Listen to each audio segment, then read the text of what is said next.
एकाच वाचनात धडा लक्षात ठेवायचा आहे. चला तर मग पाहूया. एकच धडा पुन्हा पुन्हा वाचून कंटाळा आलाय? मग ही एक स्टडी टेक्निक वापरा. कदाचित तुम्हाला पुन्हा पुन्हा वाचायची गरज पडणार नाही. नंबर 1, धडा पटकन वाचा. सुरुवातीला संपूर्ण धडा एकदा शांतपणे वाचा. प्रत्येक ओळ पाठ करण्याचा प्रयत्न करू नका. फक्त विषय समजून घ्या. नंबर 2, स्वतःला प्रश्न विचारा. आता पुस्तक बंद करा आणि स्वतःला विचारा, या धड्यातील मुख्य मुद्दे कोणते आहेत? जे आठवत नाही तेच पुन्हा वाचा. नंबर 3, स्वतःच्या शब्दात सांगा.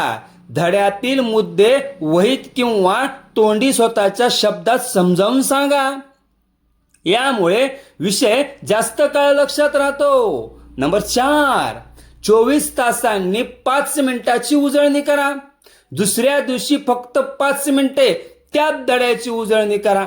यामुळे माहिती जास्त काळ स्मरणात राहण्यास मदत होते.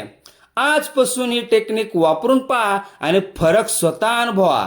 अशाच अभ्यास टिप्ससाठी सक्सेस स्टडी हबला फॉलो करा आणि हा व्हिडिओ तुमच्या मित्रांसोबत शेअर करा. धन्यवाद.